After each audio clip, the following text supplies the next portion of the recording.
ole hei vun hi February ni khat sang ni som ni le paruk pathian ni ania kan hungkar ni lai nia tang khanin mual cheng sauta in hloin kan meka hei tuna po hian mual chenga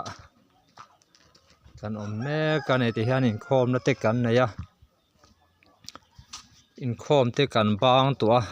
ti chuan tuna hin dar thum a ri trep tua dar thuma hian GKP te tung trai na nei tur ani biakina ta te po chuan ka kal ve don ani mual cheng anela thui khop maya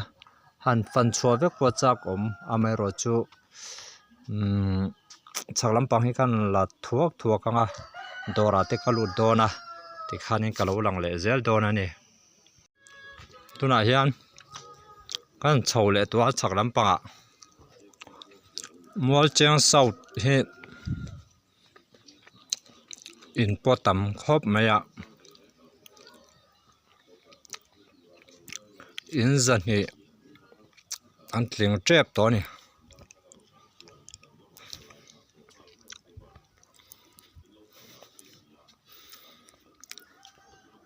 anuam khop mai ke ni poi kar khat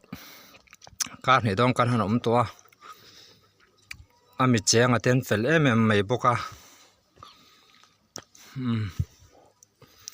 han cho zel don ani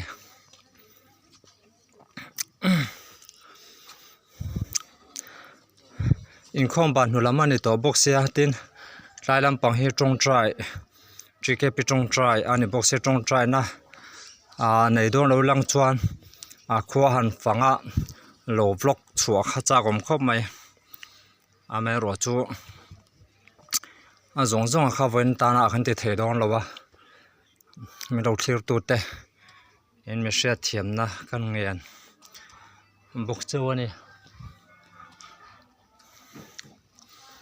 mual cheng south khwa nuam borok po nuam khop mai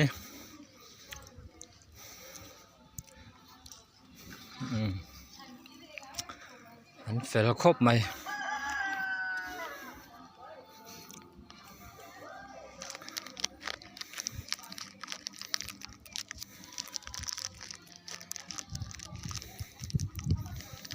trong try na te kan nei do na ami cheng ten fel kan ti to kha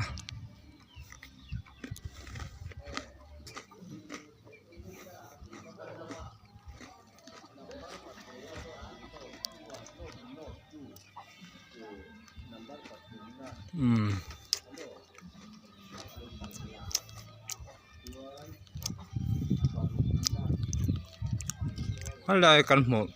ma zona mi he baptist biakin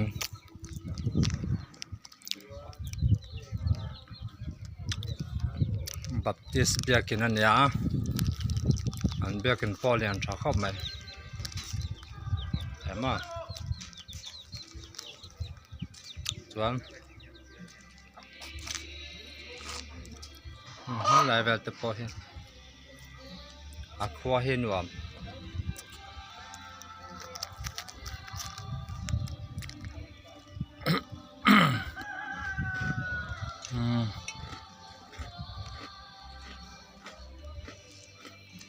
chuan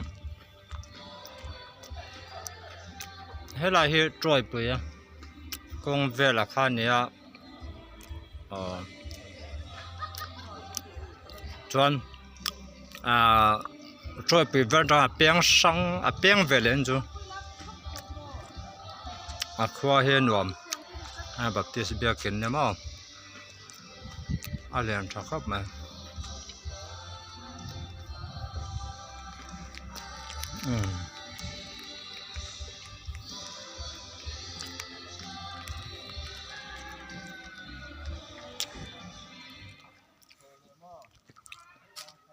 ti chin khani sela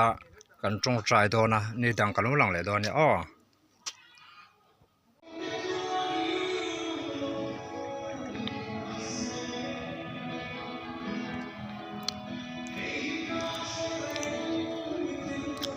Mizoram Baptist ko ran biakin mual cheng sau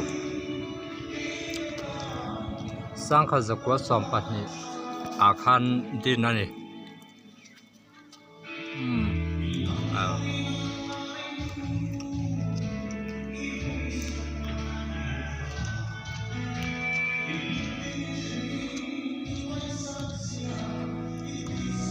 ami cheng te po soyang kharan tam khop maya chuan tin